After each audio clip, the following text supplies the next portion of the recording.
सागर, सूर्य और चंद्रमा की तरह चंचल, चमकती और मदहोश कर देने वाली मतवाली प्रेम कहानी है चंद्रकांता।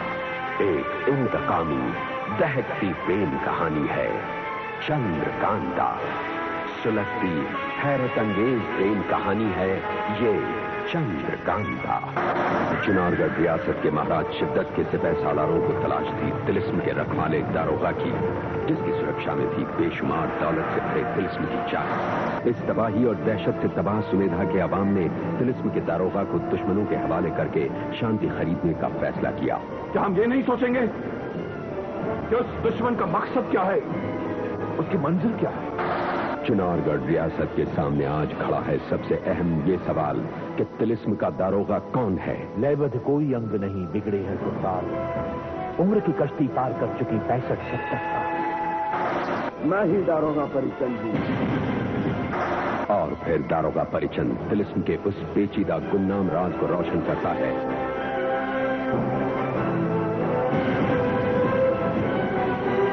चुनारगढ़ रियासत में पहुंचती है महारानी की मुंह बोली बहन शव्या की जुड़वा बहन रम्या। कितनी भोली, कितनी सुंदर है, महाराज को पेश करूंगी, खुश हो जाएंगे। नृत्य के दौरान महाराज शिवदत्त रम्या का करते हैं आलिंगन और अपने शरीर के विष को उतार देते हैं रम्या के शरीर में, जिससे हो जाती है उसकी अकस्माती मौत। मौत की दर्दनाक चीख को सुनकर जब शव्या झील के पास पहुंचती है तो सन्न रह जाती है। और फिर ये तो मेरी बहन रम्या है। रम्या, रम्या, क्या हुआ ऐसे? रम्या, तुम कुछ बोलती क्यों नहीं? ये बोलती क्यों नहीं? क्या हुआ ऐसे? इसका बदन तो ठंडा पड़ गया, क्या हुआ ऐसे? और आप सब बोलते क्यों नहीं? किसी की हालत ऐसी की? कौन है इसका हत्यारा? अरे तुम सब खामोश क्यों? बोलो किसी की हालत ऐसी की? क्या के लिए लाशी कोई नई बात तो नहीं? खामोश। क्या तुम जानते नहीं कि चुनारगढ़ में ज्यादा बोलने वाले की जुबान तराश दी जाती है? चलो चलो।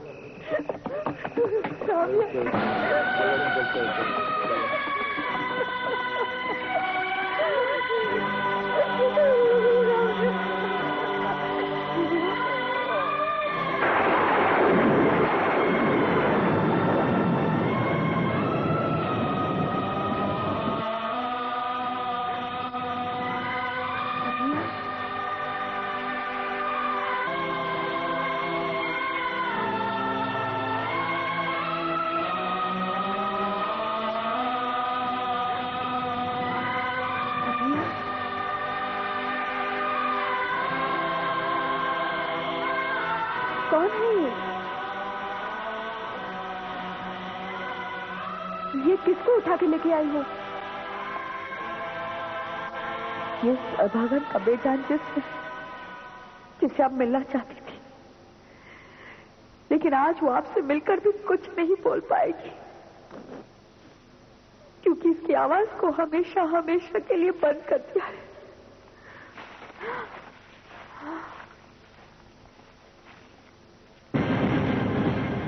ये तो ठीक पहचाना आपने, ये वही है रम्या, मेरी बहन रम्या। ये सब कैसे हो गया? हाँ, कैसे हुआ ये सब? हथियारों ने इसकी जान ले ली। इसका नृत्य ही इस मासूम की मौत का कारण बन गया। इस दुनिया में मेरा एक ही तो कोई अपना था, मेरी बहन रम्या। वो भी मुझसे बहुत दूर चली गई। इस बेदर्द जमाने की मनूस नजर ने उसे भी डस लिया, उसे भी डस लिया।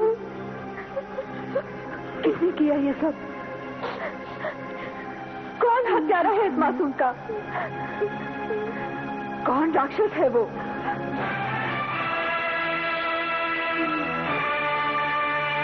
महाराज। क्या बात है महारानी? कुछ परेशान सी लग रही है। हाँ महाराज, देखिए, सभ्या की जुड़वा बहन रम्या की किसी ने हत्या कर दी। हत्या? हाँ महाराज। मेरी बहन का हत्यारा यही इसी राजमहल में है। उसे पकड़कर मुझे न्याय दीजिए महाराज, मुझे न्याय दीजिए। हाँ महाराज, सभ्या को न्याय मिलना ही चाहिए। सभ्या मेरी धर्म बहन है। उस रिश्ते से रम्या भी मेरी बहन हुई। उसके हत्यारे को जब तक सजा नहीं मिलेगी, वो पकड़ा नहीं जाएगा, मुझे भी चैन नहीं मिलेगा। आप खामोश क्यों हैं महाराज? महारानी, ये तो आप अच्छी तरह जानती हैं कि शिवदत्त का चिनारगढ़ अपने न्याय के लिए मशहूर है और शिवदत्त को अपने न्याय के बारे में कोई शक नहीं। आपके न्याय के बारे में कोई कैसे शक कर सकता है महाराज? पर मुश्किल ये है कि आपके राज्य में कोई जबान खोल नहीं सकता। पर आज मेरी जबान खामोश नहीं रह सकी। आज मेरी अंतरात्मा रो पड़ी है। मुझे न्याय दीजिए महाराज। आप परेशान क्यों हैं महाराज? रम्या का खून चीख चीख कर आपसे इंसाफ की फरियाद कर रहा है। फरियाद? ये मौत एक उलझी हुई पहेली है महारानी। शिवदत्त का इंसाफ इस पहेली को सुलझाएगा, तभी वो आपके सामने आएगा। पर आज तक एक भी मौत की कोई भी पहेली सुलझी नहीं महाराज। आज मेरी बहन की मौत ने मुझे झंझोड़ दिया है महाराज। नहीं तो मैं हमेशा खामोश रही।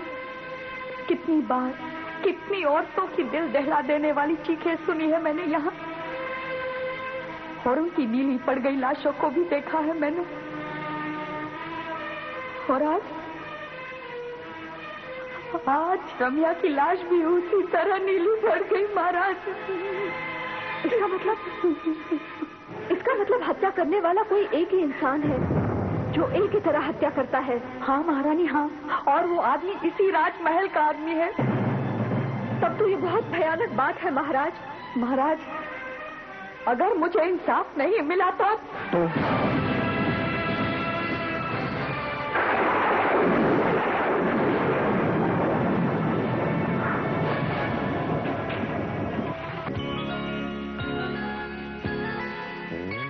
चंद्रकांता की कहानी ये माना है पुरानी। नौगढ़ विजयगढ़ में थी तकरार, नौगढ़ कथा जो राजकुमार चंद्रकांता से करता था प्यार, चंद्रकांता से करता था प्यार। सभ्या ये जान गई है कि राम्या का कातिल आज मेरी बहन की मौत ने मुझे झंझोड़ दिया है महाराज। नहीं तो मैं हमेशा खामोश रही। कितनी बार, कितनी औरतों की दिल दहला देने वाली चीखें सुनी है मैंने यहाँ, और उनकी नीली पड़ गई लाशों को भी देखा है मैंने। और आज रम्या की लाश भी उसी तरह नीली पड़ गई महाराज। इसका मतलब हत्या करने वाला कोई एक ही इंसान है जो एक ही तरह हत्या करता है। हाँ महारानी, हाँ, और वो आदमी इसी राजमहल का आदमी है। तब तो ये बहुत भयानक बात है महाराज। महाराज, अगर मुझे इंसाफ नहीं मिला तो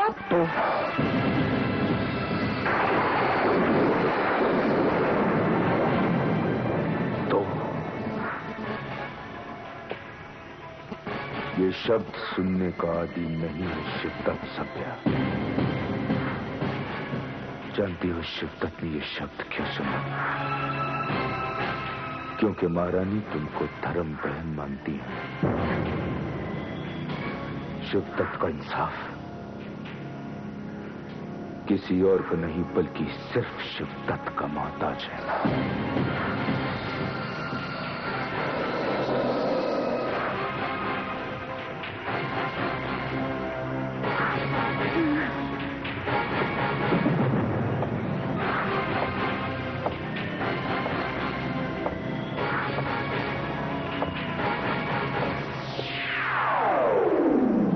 महाराज इतनी परेशानी में कहाँ जा रहे हैं? देखो,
मां साहब को शिद्दत का प्रणाम।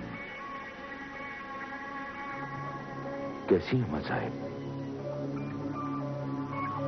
आपको हैरानी हो रही होगी कि आपका ये शिद्दत आज आपके दरबार में हाजिर क्यों हुआ है। तो सुनिए मां साहब, शिद्दत के दिमाग में एक तूफान सा उठ रहा है। समझ में नहीं आता क्या करें। आपका ये शिद्दत खाई और खंदक में फंस चुका है मां साहब।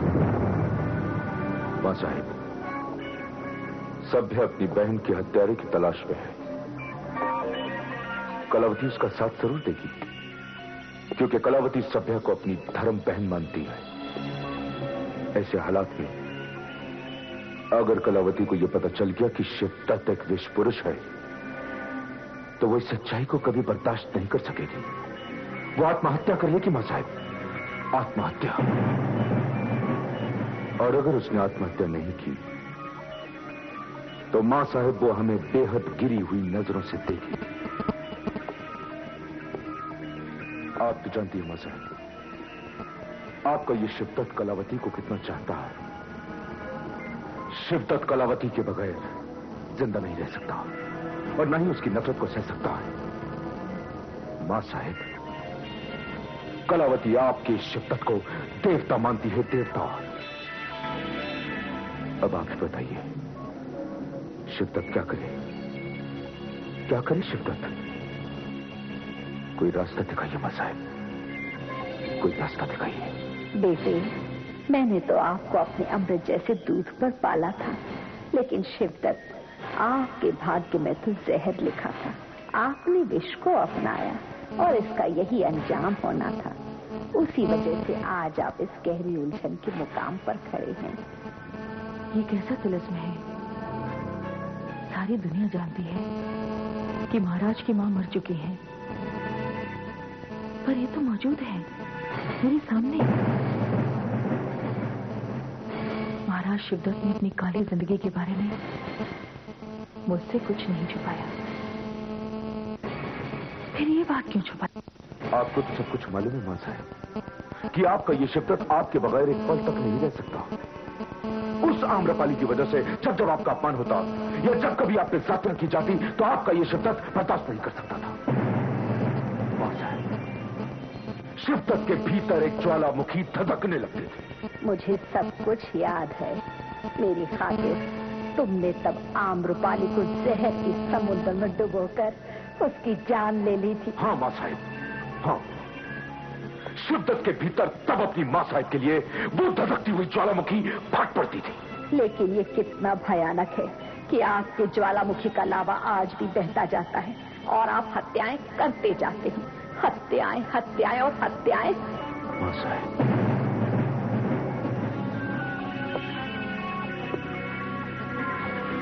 आपके आंचल के साए में ये शिवदत्त अपनी उलझनों का रास्ता तलाश करने आया था और आपने उसी शिवदत्त पर आरोप लगाया।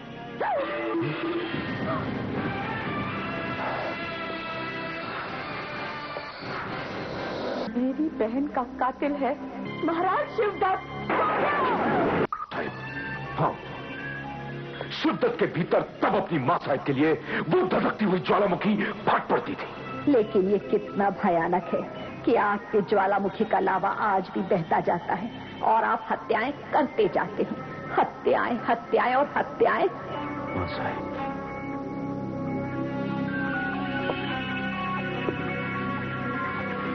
आपके आंचल के साए में ये शिवदत्त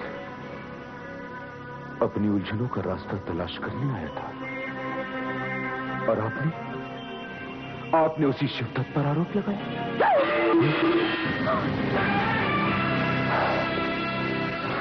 जिसने भी यहां आने की जुर्रत की वो शिवदत्त के राजमहल में फौरन हाजिर हो।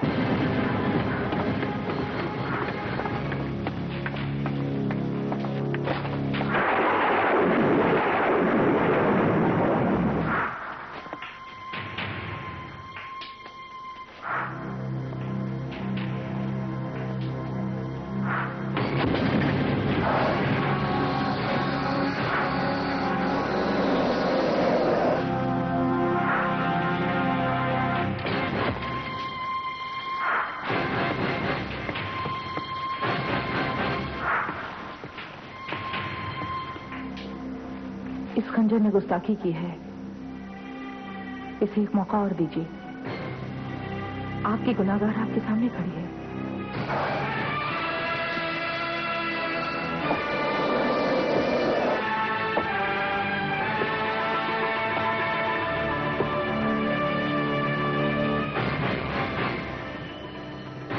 तारा,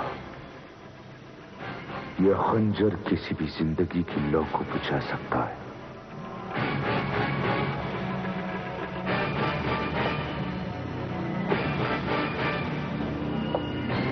क्या तुम ये बता सकती हो कि इस लौ में क्या छुपा हुआ है?